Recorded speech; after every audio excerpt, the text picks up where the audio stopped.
नमस्कार दोस्तों, स्वागत है आपका डायनेमिक डीके में daily news with Dinesh Kumar के। आज के वीडियो में हम बात करने वाले हैं 24 जुलाई 2020 की इंपॉर्टेंट न्यूज के बारे में। दोस्तों, आज की खबरें और वीडियो के लास्ट में कवर होने वाले मजेदार फैक्ट्स को जानने के लिए इस वीडियो को पूरा देखिएगा। पहले बात करते हैं आज के वीडियो के की अट्रैक्शन के बारे में। हमारे आज के वीडियो में जल जीवन मिशन, अंत्योदय अन्न योजना, national federation of the blind of India, election commission of India, Indian council of medical research तथा यूनिवर्सिटी ग्रांट्स कमीशन का जिक्र आया है, जिसे मैंने स्लाइड्स में ही अलग कलर में हाईलाइट कर दिया है। तो चलिए वीडियो शुरू करते हैं। प्रधानमंत्री नरेंद्र मोदी ने कहा कि कोविड-19 महामारी के दौरान भी सरकार अथक अभियान के रूप में जल जीवन मिशन पर काम कर रही है। प्रधानमंत्री ने कल वीडियो कॉन्फ्रेंस के जरिए मणिपुर जल आपूर्ति योजना की आधारशिला रखने के अवसर पर यह बात कही। श्री मोदी ने इस जल परियोजना को मणिपुर की जनता के लिए बहुत महत्वपूर्ण बताया। केंद्र सरकार ने 2024 तक ग्रामीण भारत के हर घर में सुरक्षित, पर्याप्त और साफ पेयजल उपलब्ध कराने के लिए जल जीवन मिशन की शुरुआत की है। हमने कल वाले वीडियो में भी इसकी बात की थी। यह मिशन सामुदायिक दृष्टिकोण पर आधारित है और इसमें पानी के लिए जन आंदोलन की पहल की गई है ताकि उसे प्रत्येक व्यक्ति की प्राथमिकता बनाया जा सके। भारत में करीब 19 करोड़ घर हैं, लेकिन केवल 24% घरों में ही पाइप के जरिए पानी उपलब्ध है। तो एक बहुत अपने आप में अजीब सी बात है कि भारत में केवल 24% ही घर ऐसे हैं जहां पर पाइपलाइन के जरिए पानी मिलता है, बाकी सभी को कहीं ना कहीं और से अरेंज करना पड़ता है। सरकार ने 1185 बस्तियों में पीने के पानी उपलब्ध कराने के लिए जल जीवन मिशन के तहत मणिपुर को धन उपलब्ध कराया है। इन बस्तियों में 1,42,000 से अधिक घर हैं। श्री मोदी ने कहा कि 3,000 करोड़ की यह परियोजना राज्य के लोगों की जीवन धारा बनेगी। राज्य सरकार ने पूर्वोत्तर क्षेत्र विकास विभाग से धन सहित अतिरिक्त आर्थिक संसाधन के जरिए बाकी घरों को भी पीने का पानी उपलब्ध कराने की योजना बनाई है। श्री मोदी ने कहा कि केंद्र सरकार पूर्वोत्तर के राज्यों की सभी राजधानियों को एक दूसरे से जोड़ने के लिए जोर शोर से काम कर रही है। बीते 6 सालों में पूरे नॉर्थ ईस्ट के इंफ्रास्ट्रक्चर पर हजारों करोड़ रुपए का निवेश किया गया है। नॉर्थ ईस्ट की कनेक्टिविटी एक तरफ से म्यांमार, भूटान, नेपाल और बांग्लादेश के साथ हमारे सामाजिक व्यापारिक रिश्तों को मजबूती देती है, वहीं भारत की एक्ट ईस्ट पॉलिसी को भी मजबूत बनाती है। बढ़ते आगे। गृहमंत्री अमित शाह ने कहा कि कोयला मंत्रालय 2023-24 तक देश में 1 अरब टन कोयले के उत्पादन का लक्ष्य प्राप्त करने को कृत संकल्प है। गृहमंत्री ने कहा कि सरकार द्वारा जिला खनिज कोष बनाए जाने से कोयला खदान इलाकों में लाखों लोगों की पुनर्वास में मदद मिली है। ये जो कोष होता है ये उन लोगों के लिए होता है जो कि माइनिंग एक्टिविटी के चलते डिस्प्लेस हो जाते हैं अपने लोकेशन से। श्री शाह ने कहा कि वृक्षारोपण अभियान के दौरान 6 लाख करोड़ पेड़ पौधे रोपने की अनोखी पहल से प्राकृतिक संतुलन बनाए रखने के सरोकार का पता चलता है। तो कोयला मंत्रालय द्वारा एक प्लांटेशन ड्राइव चलाई गई थी, जिसके उद्घाटन के अवसर पर ये गृह मंत्री हमारे अमित शाह बोल रहे थे।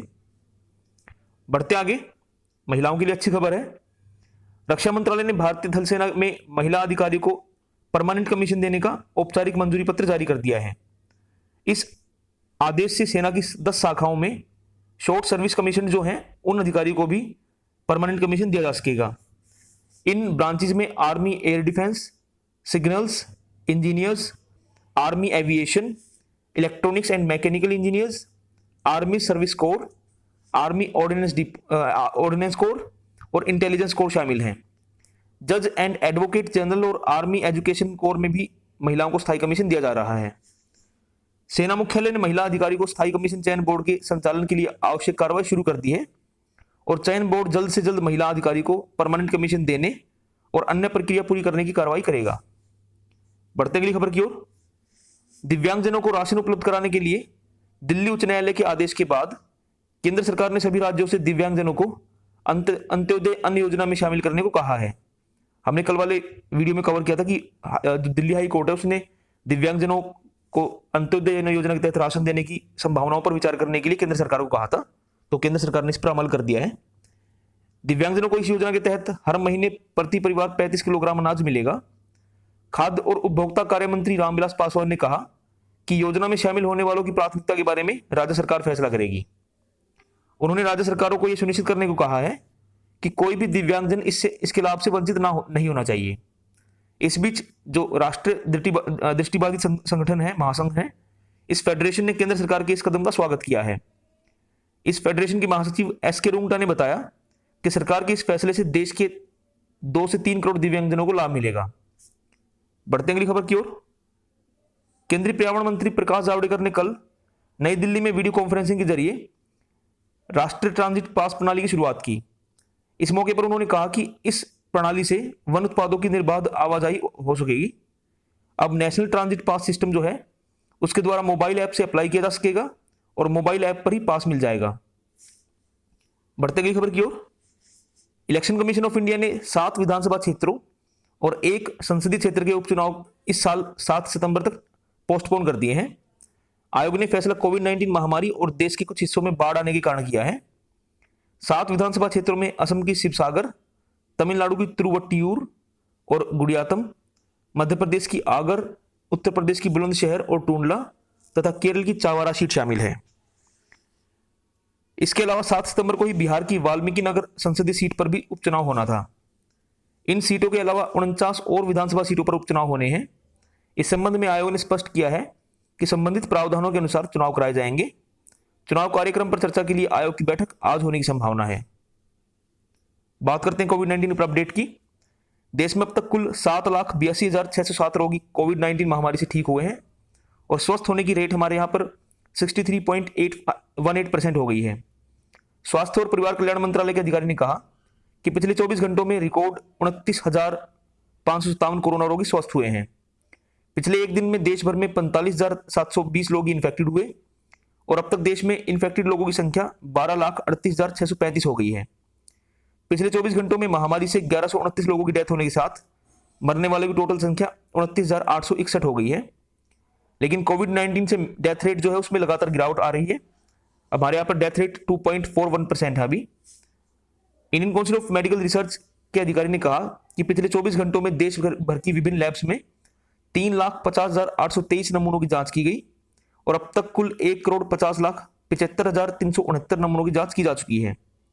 कोविड-19 से स्वस्थ होने के लिहाज से 85.21% के साथ दिल्ली सबसे ऊपर है।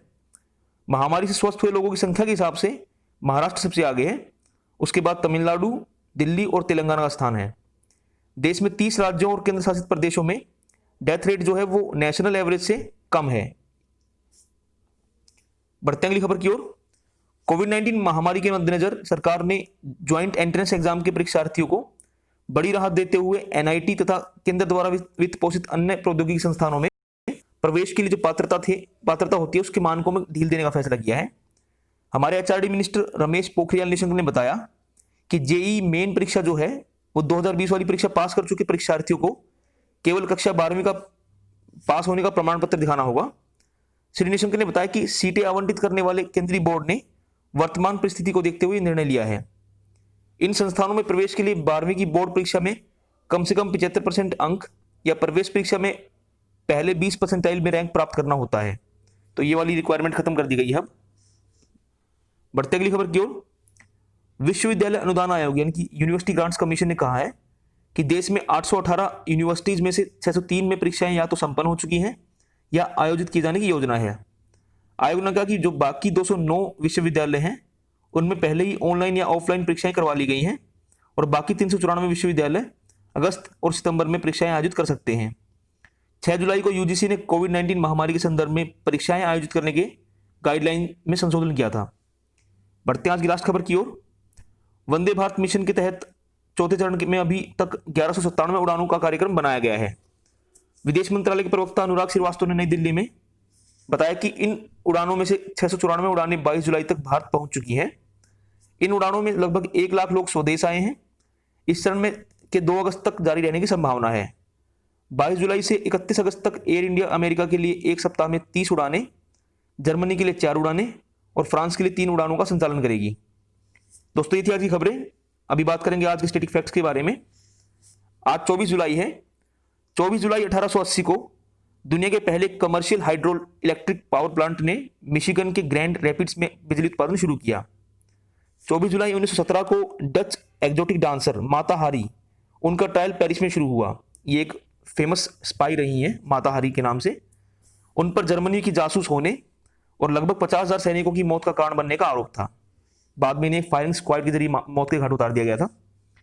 24 जुलाई 1923 को तुर्की तथा फर्स्ट वर्ल्ड वॉर की अलाइड पावर्स के बीच the treaty of Lausanne sign की गई। इस ट्रीटी के तहत तुर्की का पुनर्सीमांकन हुआ, उसकी सीमाओं को बदल दिया गया। 24 जुलाई 1967 को पहले आधुनिक हॉस्पिस, मतलब ये मरने जो लोग बिल्कुल मौत के करीब होते हैं उन लोगों के लिए पैलिएटिव केयर हॉस्पिटल होता है जिसमें लोगों को मेंटल सपोर्ट दी जाती है, उसका जिसका नाम सेंट क्रिस्टोफर था, उसकी स्थापना डॉक्टर सिसिली सॉन्डर्स द्वारा लंदन में की गई। इसे मॉडर्न पैलिएटिव केयर तथा हॉस्पिस आंदोलन की शुरुआत माना जाता है। 24 जुलाई 1972 को जिग्मे सिंह में वांगचुक जो है वो 16 साल की आयु में भूटान के राजा बने। उन्होंने साल 2006 में अपने लड़के जिग्मे खेसर नामग्याल वांगचुक के हक में स्वेच्छा से पद त्याग दिया था। 24 जुलाई 1985 को भारतीय प्रधानमंत्री राजीव गांधी और अकाली नेता संत हरचंद सिंह लोंगोवाला के बीच एक शांति समझौते, जिसको पंजाब अकॉर्ड या राजीव लोंगोवाला अकॉर्ड कहा गया, उस पर साइन किए गए। इससे पंजाब में 4 साल पुराने आंदोलन की समाप्ति हुई। 24 जुलाई 1991 को तत्कालीन वित्त मंत्री मनमोहन सिंह द्वारा पेश किए गए बजट से देश की अर्थव्यवस्था में उदारीकरण, निजीकरण और वैश्वीकरण यानी कि लिबरलाइजेशन, प्राइवेटाइजेशन और ग्लोबलाइजेशन के युग की शुरुआत हुई। इसके अंतर्गत इंडस्ट्रियल लाइसेंसिंग समाप्त कर दी गई और भारतीय अर्थव्यवस्था को पूरे विश्व के लिए खोल दिया गया। 24 जुलाई 1992 को शंकर दयाल शर्मा भारत के 9वें राष्ट्रपति चुने गए। 24 जुलाई 1997 को 2 बार भारत के इंटरिम प्राइम मिनिस्टर रहे गुलजारी लाल नंदा और famous Indian freedom fighter Aruna Asaf Ali को मरणोपरांत सर्वोच्च भारतीय सम्मान भारत रत्न दिया गया। 24 जुलाई सन 2000 को तमिलनाडु की एस विजय लक्ष्मी हैदराबाद में हुए international grand master chess tournament में भारत की पहली महिला ग्रैंड मास्टर बनी। 24 जुलाई 2001 को बुल्गारिया के last tsar Simeon Saxe Coburg Gotha, उन्होंने बुल्गारिया की प्रधानमंत्री के रूप में शपथ ली। जार एक मोनार्क का टाइटल होता है, तो बुल्गारिया की अंतिम जार थे। वो वर्ल्ड के ऐसे पहले व्यक्ति बने जिन्होंने मोनार्क के पद से हटने के बाद एक डेमोक्रेटिक चुनाव के जरिए पुनः किसी अन्य पद के माध्यम से सत्ता प्राप्त की। 24 जुलाई 1783 को Venezuela, Bolivia, Colombia, Ecuador, Peru और पनामा जैसे देशों को स्पेनिश साम्राज्य से मुक्ति दिलाने वाले सिमोन बोलीवर का जन्म वेनेजुएला में हुआ। 6 अगस्त 1825 को अस्तित्व में आए रिपब्लिक ऑफ बोलीविया का नाम उन्हीं के नाम पर रखा गया। और सिमोन बोलीवर शायद दुनिया के ऐसे एकमात्र व्यक्ति हैं जिनके नाम पर किसी देश का नाम है। ये सारे देश जो हैं ये अमेरिका कॉन्टिनेंट में पड़ते हैं, मोस्टली साउथ अमेरिका में। 24 जुलाई 1945 को फेमस इंडियन बिजनेसमैन और विप्रो के संस्थापक अजीम प्रेमजी का जन्म मुंबई में हुआ। तो दोस्तों थी आज की खबरें और स्टैटिक फैक्ट्स। मुझे उम्मीद है कि आपको वीडियो पसंद आया होगा। Please like the video, subscribe to my channel, share this video with all your friends and don't forget to press the bell icon. Thank you दोस्तों, बाय।